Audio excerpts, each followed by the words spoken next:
Friction is a contact force. Friction actually happens when there is a relative motion or if there is a tendency of relative motion. Okay, so let us write the definition again. Friction force acts when there is a relative motion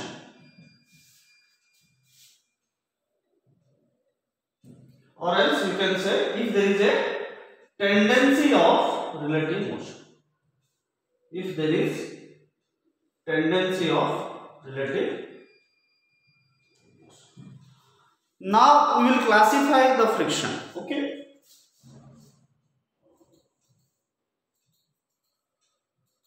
So friction can be classified into basically two types. One is your static friction,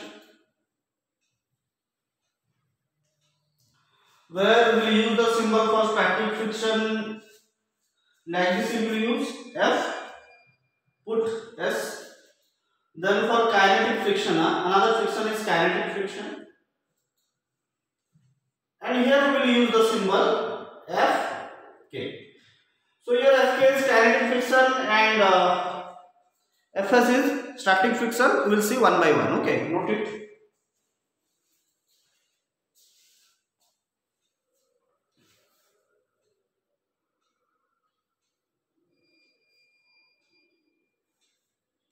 Okay, first of all I will start your kinetic friction.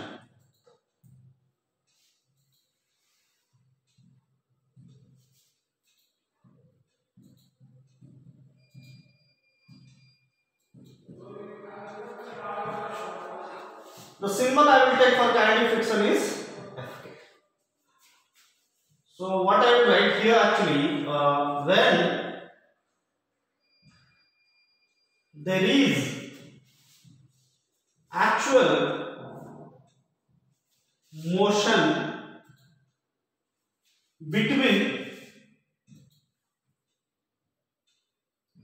two bodies, this motion you can also can be termed as relative motion. Okay,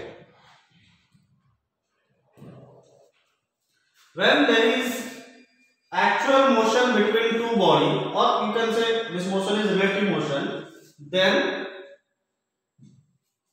kinetic friction.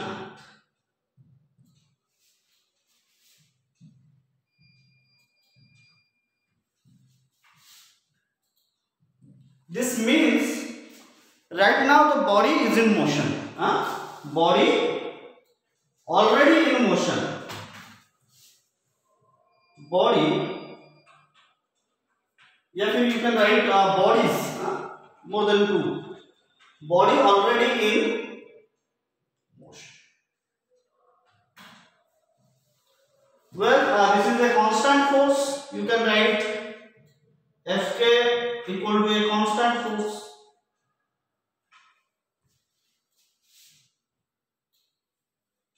Note it. Your kinetic friction is a constant force.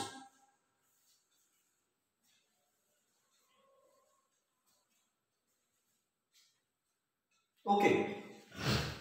So next point I would like to write for kinetic friction is your kinetic friction is directly proportional to normal reaction. So let us draw a diagram here. So consider this is the surface. There is a body of mass m here. You have given a force F. This F is your external force. Remember that. So you know mg will be acting here and surface will exert a normal reaction to this body. Let us take it N. If your body is moving in this direction, actually the body is moving in this direction. So let us write here body is in motion. Body is in motion.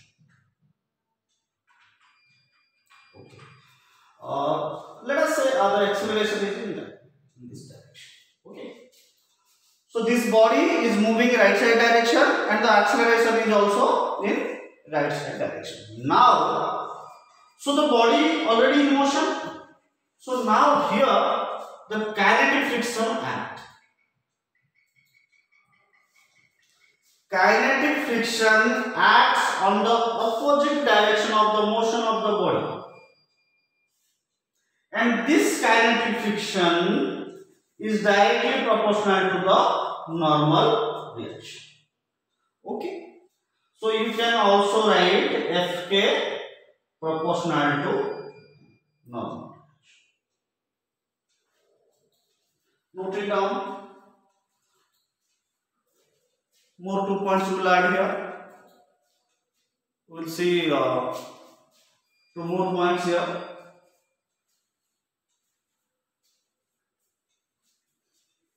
Okay. So now you can write Fk always act opposite to the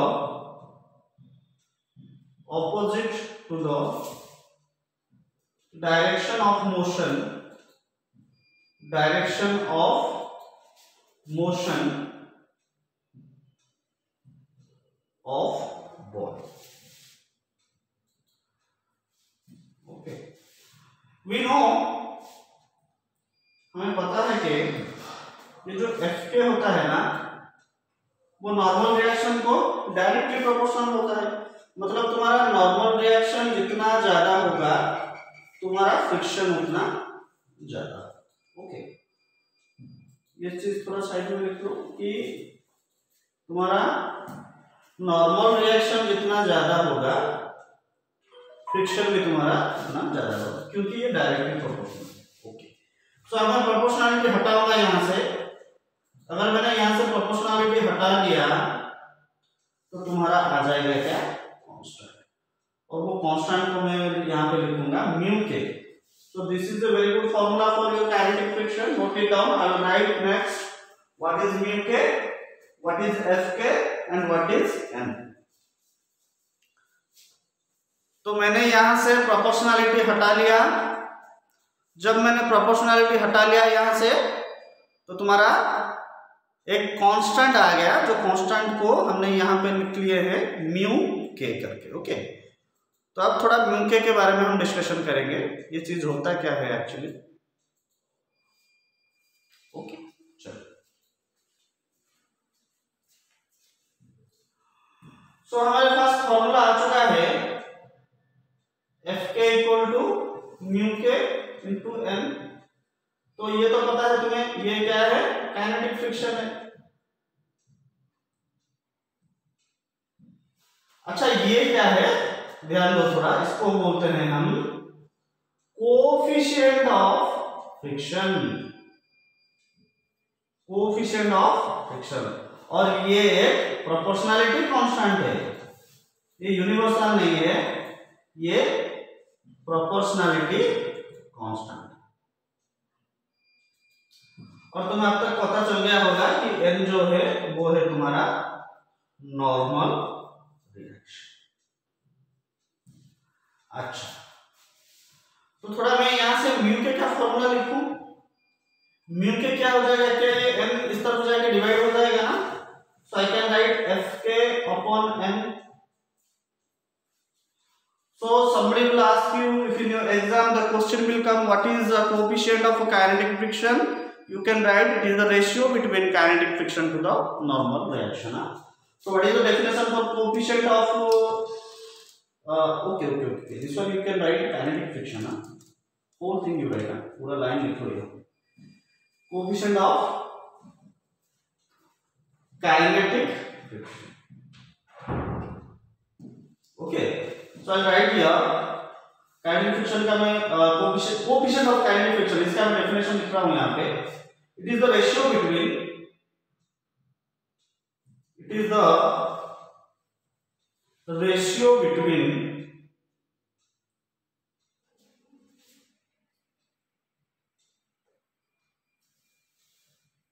kinetic friction, या फिर ऐसे लिख लो kinetic frictional force. ये क्या है? Force ये है ना, टू द नॉर्मल रिएक्शन।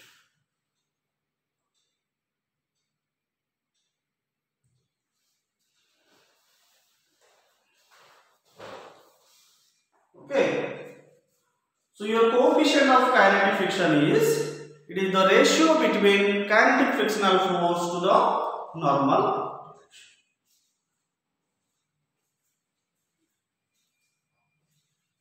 चलो यहां से थोड़ा चर्चा करते हैं।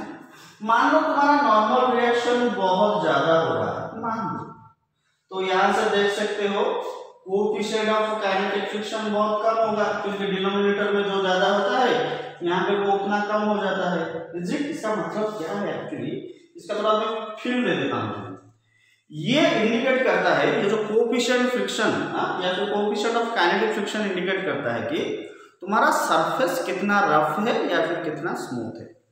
तो सरफेस की स्मूथनेस या रफनेस को इंडिकेट करने के लिए हम यूज करते हैं terminology coefficient of kinetic friction.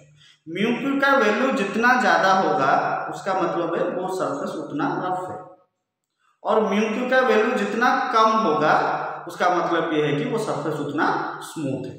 तो कोई तुम्हें पूछेगा कि सरफेस के स्मूथनेस या फिर रफनेस कौन से फैक्टर को लेकर हम डिस्कशन करेंगे, तो तुम बोल सकते हो कि कोएफिशिएंट ऑफ फ्रिक्शन। दो टाइप का हो सकता है, एक तो हमने ये पढ़ लिया अभी कोएफिशिएंट ऑफ काइनेटिक फ्रिक्शन, इसका अगला टॉपिक जो हम पढ़ेंगे कोएफिशिएंट ऑफ स्टैटिक फ्रिक्शन में हम पढ़ लेंगे। तो तुम्हें पता होना चाहिए कि जो कोएफिशिएंट ऑफ फ्रिक्शन होता है ना, ये कांस्टेंट क्या इंडिकेट करता है, कोई भी सरफेस तुम्हारा कितना रफ है या फिर कितना स्मूथ है। और तुम्हें पता है जो सरफेस जितना स्मूथ होता है वहां पे फ्रिक्शन कम होता है, राइट। ज्यादा स्मूथ सरफेस में फ्रिक्शन कम होता है। मान लो कि तुम्हारे घर में मार्बल वगैरह है या फिर वो मोजाइक वगैरह है, वहाँ पे कुछ पानी गिर गया या फिर कुछ ऑयल गिर गया, तो वहाँ पे तो पाँव तुम्हारा ज़्यादा फिसलता है, ज़्यादा स्लिपरी हो जाता है, राइट। सो तुम्हें ये पता होना चाहिए कि सरफेस जितना भी स्मूथ होता है बेसिकली हम ऐसे मानते हैं कि वहाँ पर फ्रिक्शन कम हो जाता है, और तुम्हारा सरफेस जितना रफ होता है वहाँ पे तुम्हारा फ्रिक्शन थोड़ा ज़्यादा रहता है। ओके, सो ये हम थोड़ा ये कॉन्सेप्ट यहाँ पे यूज करेंगे। मतलब अगर तुम्हारा कोएफिशिएंट फ्रिक्शन का वैल्यू ज़्यादा हुआ तो इसका मतलब है सरफेस तुम्हारा बहुत रफ है और नॉर्मल रिएक्शन तुम्हारा बहुत कम होगा वहाँ पे। तो ये वाला तो थ्योरी पार्ट गया उसका, थोड़ा आगे का देखते हैं।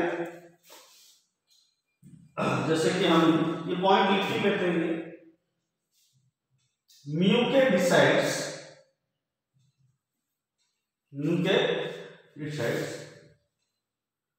the surface is whether rough or smooth। Okay, तो तुम्हारा म्यू के डिसाइड करेगा कि सरफेस कितना रफ है या फिर स्मूथ है, और ये कांस्टेंट है, ये हमेशा क्वेश्चन में तुम्हें वैल्यू गिवन होगा। ओके, म्यू के तुम्हें ज्यादातर 95% केस में गिवन होगा। अगर नहीं गिवन हुआ है तो तुम्हें फ्रिक्शनल फोर्स दिया गया होगा या फिर नॉर्मल रिएक्शन दिया गया होगा, वहां से तुम निकाल सकते। ओके, तो बस इसका उतना ही। इसका कुछ अच्छे से सवाल करेंगे, कुछ न्यूमेरिकल करेंगे उसका।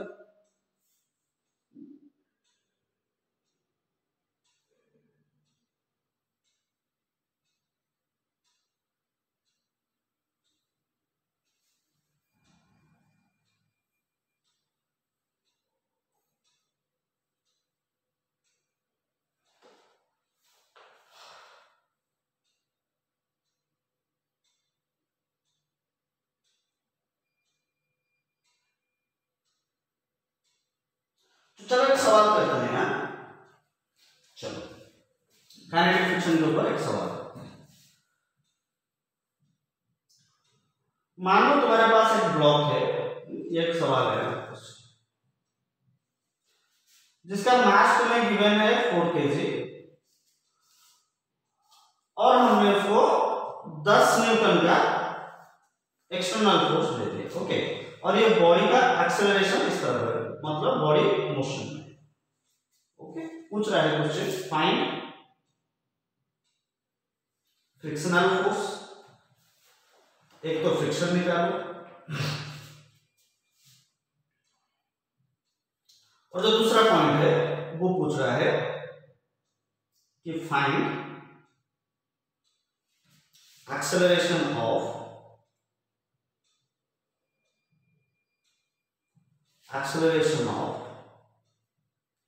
4 kg ब्लॉक। मतलब ये जो ब्लॉक है ना 4 kg वाला, वो कितने एक्सेलरेशन से मूव कर रहा है। सो दो चीज पूछ रहा है, और दिया रखा है एक्सेलरेशन दिया है, मतलब क्या है, बॉडी मोशन में है, बॉडी इज ए मोशन। और एक एडिशनल डाटा तुम्हें दिया गया है कि तुम्हारा जो म्यू के का वैल्यू है ना वो 0.2 ले, ऐसे करके दिया, मतलब कांस्टेंट हमेशा गिवन होता है क्वेश्चन ना, एक कांस्टेंट का वैल्यू तुम्हें। तो ये दोनों चीज, तो ये पार्ट दिख रहा है क्या, पूरा मैं कैमरा में देख लेता हूं। ओके, दिख रहा है, ठीक। तो चलो करते हैं। अच्छा, बॉडी मोशन में है तो कौन सा फ्रिक्शन लगेगा, एफ के लगेगा, राइट। तो हमें एफ के का वैल्यू निकालना है और एक्सेलरेशन का वैल्यू निकालना है। ओके, चलो शुरू करते हैं, सवाल सॉल्व करते हैं। अच्छा, इसका फ्री बॉडी डायग्राम करेंगे क्या। देखो 4 kg मास को मैं पॉइंट मास बना लेता हूं, उसको नीचे और फैक्टर करेगा कितना फोर्स से, 4g फोर्स से। ये तो अभी तक तुम्हें पता चल गया होगा, mg लगेगा फॉर्मूला, और ऊपर लगेगा तुम्हारा नॉर्मल रिएक्शन। अच्छा, ना बॉडी तुम्हारा ऊपर जा रहा है ना नीचे जा रहा है, मतलब बॉडी आगे जा रहा है तो ऊपर के फोर्स और नीचे के फोर्स को तुम बैलेंस कर सकते हो। तो तुम लिख सकते हो N = 4 × G। G मान के चलो 10, हाँ यहाँ में मुझे देना चाहिए तो दे ही देता हूँ। G ले लो 10 मीटर/सेकंड। अगर नहीं गया है तो 9.8 लेना पड़ेगा। ओके, ये थोड़ा याद रखिएगा, 40 न्यूटन। ओके, चलो डायरेक्ट फॉर्मूला अप्लाई करते हैं। एफ के का फॉर्मूला क्या है, म्यू के इनटू एन है ना। अच्छा, म्यू के का वैल्यू तुम्हें क्वेश्चन में गिवन है 0.2 × 40। ये तुम्हारा 0 से ये पॉइंट गया 4 × 2 = 8 न्यूटन। तो तुम्हारा फ्रिक्शनल फोर्स आ गया कितना न्यूटन, 8 न्यूटन। मतलब तुम आगे की तरफ फोर्स दे रहे हो 10 न्यूटन और बॉडी आगे मूव कर रहा है, और तुम्हारा जो फ्रिक्शन है ड्राइंग में ऐसा दिखाना पड़ेगा। ओके, काइनेटिक फ्रिक्शन पीछे लग रहा है और वो कितना लग रहा है, 8 न्यूटन। चलो इतना नोट करो। तो पहला आंसर आ गया तुम्हारा, काइनेटिक फ्रिक्शन कितना आ गया, पहला आंसर हो गया, काइनेटिक फ्रिक्शन फोर्स पूछा था ना 8 न्यूटन आ गया। अभी दूसरा निकालेंगे, चलो इतना नोट करो, मैं मिटा दूंगा।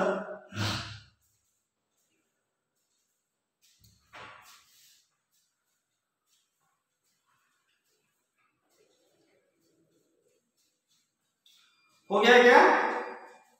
चलो फिर इसका एक्सेलरेशन फाइंड आउट करते हैं। ये पोर्शन मिटा रहा हूं।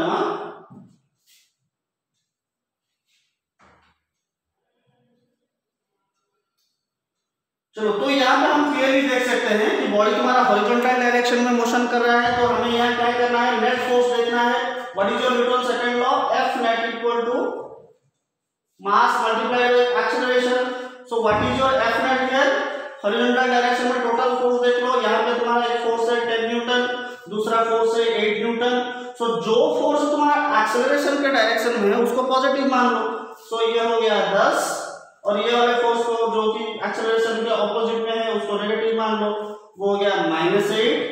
मास तो तुम्हें ऐसे ही गिवन है 4 × a। तो यहां से एक्सेलरेशन क्या हो जाएगा, दिस अपॉन दिस। ओके, सो ये पोर्शन में इरेज कर रहा हूं यहां से, देखो। So you can get your acceleration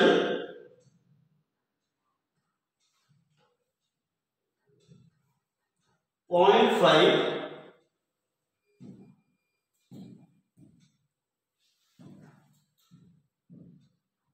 meter/second square. So finally you can make a box here and take your two answer, Fk and A one is your 8 Newton and the second one is your 0.5 Newton per second square. Take a screenshot or note it down. We will go for next problem.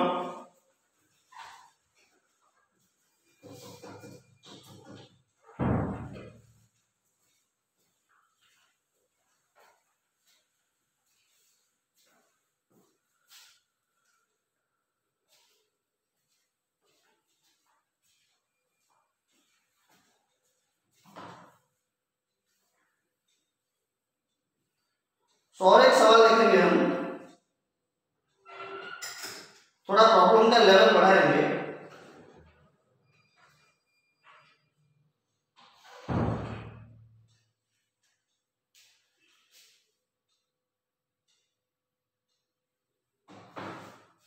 Okay चलो,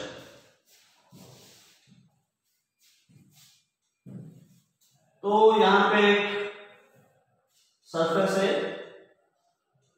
अच्छा वैसा ही मास ले लो, 4 kg मास है तुम्हारे पास। इस बार जो external force दे रहे हो ना, वो मान लो तुम दे रहे हो 10√2, ओके। और ये हॉरिजॉन्टल को मान लो 45 डिग्री एंगल में, ओके। और एफ के का वैल्यू तुम्हें दिया गया है, ले लो 0.2 और जी भी ले लो, तुम्हें दिया गया है 10 मीटर पर सेकंड स्क्वायर, ओके। और तुम्हें डेटा और कुछ डेटा दिया गया है, जैसे कि बोला गया है कि बॉडी ऑलरेडी मोशन में है, बॉडी इन मोशन, ओके। और जो चीज है और क्या है हाँ, बॉडी का एक्सेलरेशन इस तरफ है, ये तो पता ही होगा तुम्हें, फोर्स जिस डायरेक्शन में है ऑब्वियसली उसके कंपोनेंट के डायरेक्शन में बॉडी का एक्सेलरेशन होगा, ओके। सो क्वेश्चन क्या पूछ रहा है इसमें, वहां पे सेम पूछ रहा है फाइंड, सॉरी ये म्यू के है ना, म्यू के कभी थोड़ा कंफ्यूज है, दिस इज योर म्यू के। पिछला वाला के क्या था या म्यू के, वो भी थोड़ा ध्यान दे दो। म्यू के तो क्या था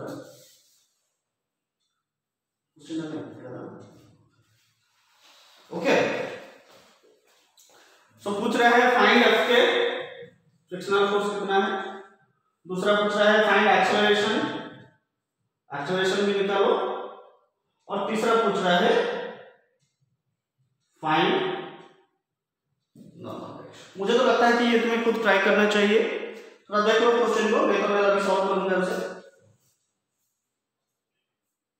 ज्यादा कुछ नहीं, बस कंपोनेंट निकालना है, क्योंकि फोर्स एक एंगल में है तो उसका तो कंपोनेंट आएगा, बस काम उतना ही है, ज्यादा कुछ नहीं है। बाकी तो पहले की तरह ही सॉल्व करना है तुम्हें।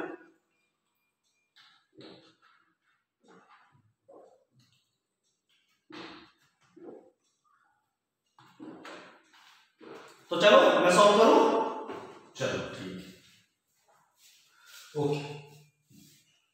चलो यहां से शुरू करता हूं, ये पोर्शन को मिटाता हूं।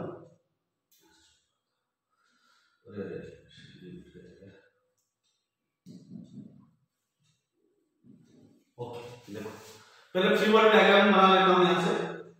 अच्छा, अर्थ को अट्रैक्ट करेगा 4g फोर्स से, और ऊपर है तुम्हारा नॉर्मल रिएक्शन। ये वाला जो कंपोनेंट है उसको ही हमें तोड़ना है, ओके। ये हॉरिजॉन्टल के साथ कितने एंगल में है, 45 डिग्री, और इसका वैल्यू कितना है 10√2। क्या तुम्हें पता है 10√2 का ये वाला कंपोनेंट तुम्हारा कॉस कंपोनेंट हो जाएगा, तो इसको लिख लो 10√2 cos 45। और इसका परपेंडिकुलर मतलब यहां पे एक कंपोनेंट आएगा, इसका वैल्यू हो जाएगा 10√2 sin 45। हो गया क्या? अच्छा, अगर एक बार ये दोनों बन गए तो बीच वाले का कोई काम ही नहीं है, उसको खत्म करना है हमें। तो अच्छे से ध्यान से फिर से फ्री बॉडी डायग्राम बना लो। नीचे है तुम्हारा 4g, ऊपर है तुम्हारा नॉर्मल रिएक्शन n, इस बाजू है तुम्हारा फोर्स कितना 10√2 cos 45, और ऊपर और एक फोर्स है तुम्हारा 10√2 sin 45। ये बन गया तुम्हारा क्या, FBD फ्री बॉडी डायग्राम। तो यहां से अब हम सवाल सॉल्व करेंगे, क्योंकि हमें सारा फोर्स पता चल चुका है यहाँ पे एक डायग्राम में। हम सारे फोर्स को दिखा चुके हैं। अब यहाँ से हमें क्या करना है, बस न्यूटन्स लॉ लगाना है, बैलेंसिंग लॉ लगाना है, फर्स्ट लॉ लगाना है, दूसरा लॉ लगाना है, उसमें हमारा काम बन जाएगा, तीनों आंसर आ जाएगा। चलो एक एक करके सॉल्व करते हैं। तो पहले क्या जरूरत है, मुझे एफ के निकाल सकता हूँ क्या? मैं नहीं निकाल सकता हूँ। क्यों? क्योंकि मेरे पास म्यू के तो गिवन है 0.2, लेकिन मेरे पास नॉर्मल रिएक्शन नहीं है। तो पहले मैं एक काम करूंगा, पहले नॉर्मल रिएक्शन निकाल लेता हूँ। ओके, तो पहले हम नॉर्मल रिएक्शन निकालेंगे। चलो इसको नोट कर लो, क्योंकि ये पोर्शन में मिटाने वाला हूं, ये वाला। चलो पहले नॉर्मल रिएक्शन निकालते हैं, बढ़िया से नॉर्मल रिएक्शन निकालते हैं। अच्छा, टोटल बॉडी ना हो तो ऊपर जा रहा है ना नीचे जा रहा है, बॉडी इस तरह मूव कर रहा है, क्वेश्चन में गिवन है, मतलब बॉडी वर्टिकल डायरेक्शन में इक्विलिब्रियम है, तो total upward force equal to total downward force. अच्छा, इसको सॉल्व कर लेंगे क्या? चलो वैल्यू यहां से सॉल्व कर लेते हैं, इसको भी मिटा लो। 10√2 cos 45 का वैल्यू कितना है? cos 45 मतलब पता है ना 1/√2। सो क्या मैं ऐसे लिख सकता हूं 10√2 into 1/√2, यहां से √2 हो गया, तो ये हो जाएगा 10 न्यूटन। सिमिलरली sin 45 का भी वैल्यू उतना ही है 1/√2, तो ये कितना हो जाएगा तुम्हारा 10√2 into 1/√2। सो √2 कैंसिल, मतलब ये भी 10, ये वाला 10, ये वाला भी 10, तो दोनों 10-10 न्यूटन आ गए तुम्हारा। ओके, तो चलो क्या मैं लिख सकता हूं टोटल अपवर्ड फोर्स, मतलब n + 10, देखो एक n है और दूसरा उसके बाजू में 10 न्यूटन भी है, equal to total downward force. Downward कितना है 4g, 4g मतलब n इक्वल टू 4g का वैल्यू कितना है, g का वैल्यू दिया गया है ना 10, सो 4 × 10 -10, ये जाएगा 10 उधर माइनस हो जाएगा, सो 40 - 10 इक्वल टू 30 न्यूटन। एक आंसर आ गया। चलो तुरंत निकाल लेते हैं एफ के का फॉर्मूला तुम्हें पता है, म्यू के इनटू एन।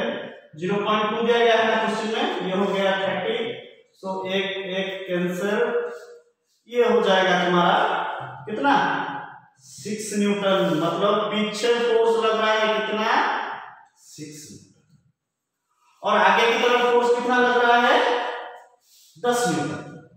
देखो यहां पे लाया है हम 10 न्यूटन। ओके, तो ड्राइंग में दिखा दो, पीछे की तरफ फ्रिक्शन लग रहा है 6 न्यूटन और आगे की तरफ फोर्स एक्सटर्नल फोर्स है कितना 10 न्यूटन।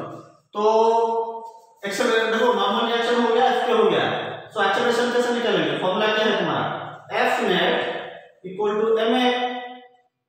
तो एक्सेलरेशन किसकी तरफ है 10 न्यूटन की तरफ है, सो 10 माइनस 6 पीछे की तरफ है 6 इक्वल टू 4 × a, 10 से 6 गया तो 4 हो जाएगा, therefore a equal to 4/4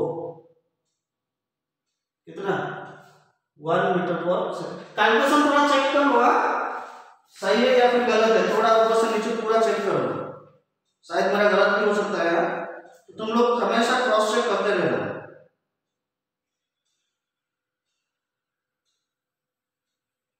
okay, चलो ठीक है।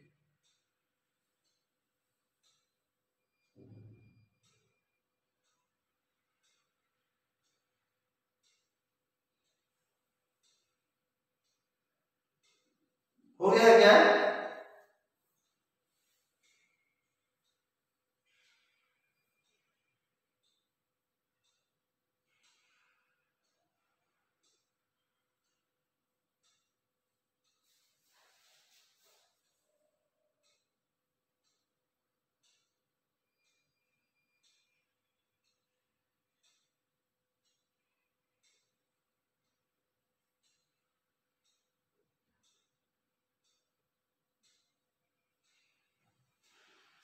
हो गया?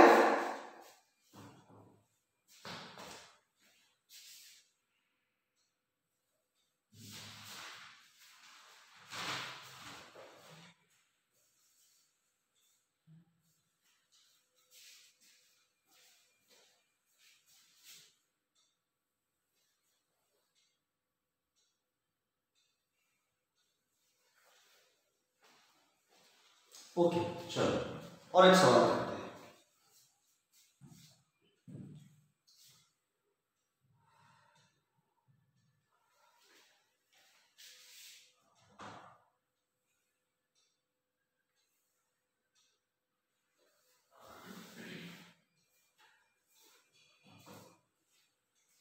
तो तुम्हें एक मास गिवन है, मान लो 4 kg। ओके, अभी ऐसा एक फोर्स डाला गया है और ये फोर्स का वैल्यू दे दिया है तुम्हें 20√2, जो कि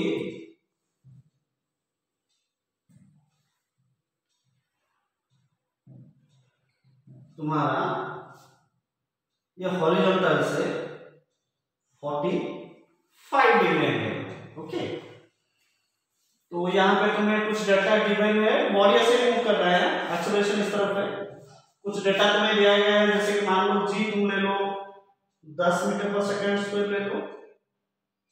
ओके, और तुम म्यू के भी ले लो 0.3 ले लो इसका। तो वही सवाल है, नॉर्मल रिएक्शन निकालो, फ्रिक्शनल फोर्स निकालो। अच्छा, जितना सॉल्व करते जाओगे तभी तुम्हारा कॉन्सेप्ट बनेगा। ओके, तो चलो पहले फ्री बॉडी डायग्राम कर लेते हैं। सो नीचे हो गया तुम्हारा 4g फोर्स, ऊपर हो गया तुम्हारा नॉर्मल रिएक्शन। ओके, अच्छा ये वाला फोर्स को क्या मैं सर पैरेलली शिफ्ट कर सकता हूं? तुम्हें पता है ना वेक्टर जो है वो पैरेलली शिफ्ट हो सकता है। ये सब चीज हम कर चुके हैं। अगर तुम इसे पैरेलली शिफ्ट कर दोगे, मतलब ये वाला जो फोर्स ऐसे लगा है ना, इसको ऐसे आगे खींच लोगे इसे, तो अभी क्या ये वाला एंगल इसके बराबर हो जाएगा? 45 डिग्री हो जाएगा। मतलब ये करने का फायदा क्या है तुम्हें, अभी जो ये फोर्स का डायरेक्शन तुम यहां से ऐसे दे सकते हो, जिसका वैल्यू तुमने ऑलरेडी गिवन है कितना 20, और ये जो हॉरिजॉन्टल है ना, इसको कितना एंगल में है 45 डिग्री। तो अभी ये वाला उसका कॉस कंपोनेंट बन जाएगा, मतलब ये हो जाएगा तुम्हारा 20√2 cos 45। तो इसको सॉल्व करूं क्या मैं? सो 20√2 into 1/√2 cos 45 का value √2 and √2 will cancel to each other। So horizontal direction में तुम्हारा फोर्स आ गया कितना 20 न्यूटन। इसका परपेंडिकुलर में जो बनेगा, मतलब ये वाला कंपोनेंट है, ये बन जाएगा तुम्हारा 20√2 sin 45। और बोलने की जरूरत नहीं, अगर तुम इसको सॉल्व करोगे तो ये आ जाएगा कितना, ये भी आ जाएगा तुम्हारा 20 न्यूटन। Is it? ये आ जाएगा तुम्हारा कितना 20 न्यूटन। तो चलो अभी चारों फोर्स मिल चुके हैं, बीच वाले को हटा दो, यहां से बीच वाले को हटा लो क्या? चलो बीच वाले को हटा लेता हूं, इसका तो कोई जरूरत नहीं है। जब तुम कंपोनेंट ऑलरेडी तोड़ चुके हो तभी ये वाला फोर्स का कोई जरूरत नहीं है, उसको मैंने हटा लिया। तो बॉडी ना तो ऊपर जा रहा है ना नीचे जा रहा है, मतलब उसका टोटल जो हटा दिया क्या, ये दिक्कत होता है ये वाला। ओके ठीक है, और कुछ नहीं मिला ना, ये भूल गया था। ओके अब ठीक। ओके अच्छा, तो ये वाला जो जितना भी वर्टिकल फोर्स है ना, वो सब आपस में बैलेंस है। हाँ, वो सब आपस में बैलेंस है। तो हम लगा सकते हैं बैलेंसिंग लॉ, जैसे कि नॉर्मल, अच्छा ये नॉर्मल रिएक्शन की तरफ ये वाला नहीं है, ये वाला नीचे है, मतलब टोटल अपवर्ड फोर्स कितना N equal to total downward force. Downward में अभी दो फोर्स है, एक तो है 4g और दूसरा वाला है तुम्हारा 20 न्यूटन। ओके, सो N इसको डायरेक्ट लिख रहा हूं, ये हो गया 40 प्लस 20 कितना हो गया ये 60। कैलकुलेशन कुछ गड़बड़ नहीं हो रहा है ना, थोड़ा चेक कर लूँ। ये 45 ये आ गया, ठीक है ना, 45 इसकी तरफ। ओके ये 45 भी, तो ये वाला हो जाएगा उसका cos कंपोनेंट। cos 45 का वैल्यू 1/√2 हमने 20√2 लिया है, बराबर है, तो ये वाला भी 20√2 sin 45। यस, सब ठीक है, सब बराबर। तो n आ गया तुम्हारा कितना 60 न्यूटन। चलो f के निकालते हैं। तो ये हो जाएगा तुम्हारा म्यू के इनटू n। अच्छा, म्यू के का वैल्यू तुम्हें गिवन है 0.3 इनटू 60। अच्छा 0 से ये डेसिमल गया, सो म्यू के आ गया तुम्हारा 18 न्यूटन। तो आगे की तरफ है फोर्स, यहाँ पे बना रहा हूं, आगे की तरफ फोर्स है 20 न्यूटन, यहाँ पे दिख रहा है आगे की तरफ मैंने निकाला है 20 न्यूटन, और तुम्हारा फ्रिक्शन पीछे की तरफ लग रहा है कितना 18 न्यूटन। तो F नेट लगा लो। अभी एक्सेलरेशन के लिए फॉर्मूला क्या है, F net equal to ma। तो F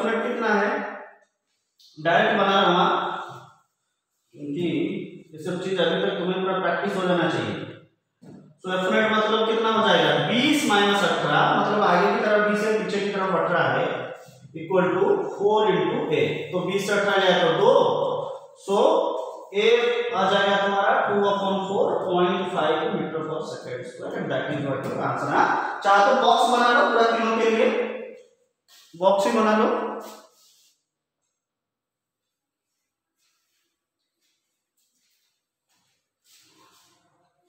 तीन आंसर आ गया।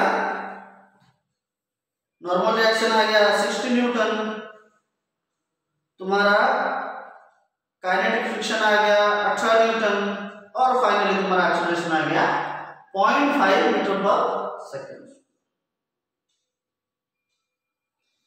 चलो इतना ही बात है काइनेटिक फ्रिक्शन का। अब जो नया टॉपिक हम देखेंगे वो स्टार्टिंग फ्रिक्शन का देखेंगे। एक्चुअली स्टार्टिंग फ्रिक्शन होता क्या है?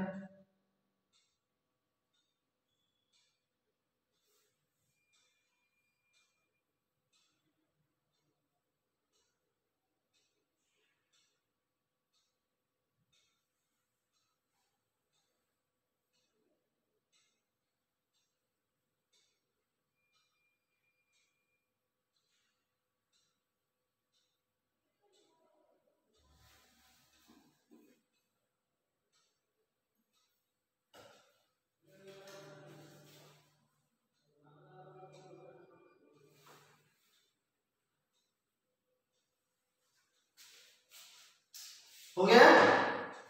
चलो अभी जो टॉपिक है वो है static friction.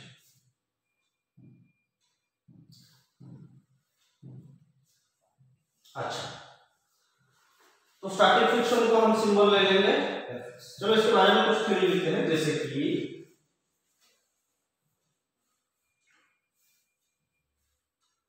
when there is a tendency of relative motion, जब बॉडी के अंदर मोशन करने का टेंडेंसी होगा तब तुम्हारा आएगा स्टैटिक फ्रिक्शन। लेकिन बॉडी एक्चुअल में मूव नहीं कर रहा होगा, तो हम यहां पे लिख सकते हैं body is at rest. Body सच में अभी कैसा है? रेस्ट में है। पिछले वाला केस में ऐसा नहीं था, बॉडी मोशन में था। हमेशा याद रखो, बॉडी अगर मोशन में है तो काइनेटिक फ्रिक्शन, बॉडी अगर रेस्ट में है तो उसे स्टैटिक फ्रिक्शन लगेगा। हाँ, लेकिन ये बात ध्यान देना चाहिए कि बॉडी के पास टेंडेंसी होना चाहिए मोशन करने का। मतलब वो मोशन कर सकता है लेकिन अभी नहीं कर रहा है, फिलहाल वो रेस्ट पे। पिछले वाला केस में क्या था? काइनेटिक फ्रिक्शन एक कांस्टेंट फोर्स था, लेकिन ये एक वेरिएबल फोर्स है। Static friction is a variable force. Static friction is a variable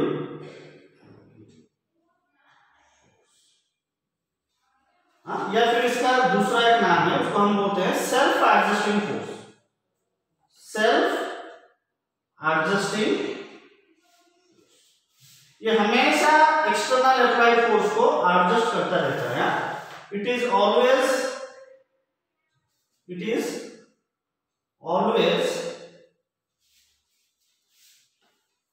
adjust with external applied force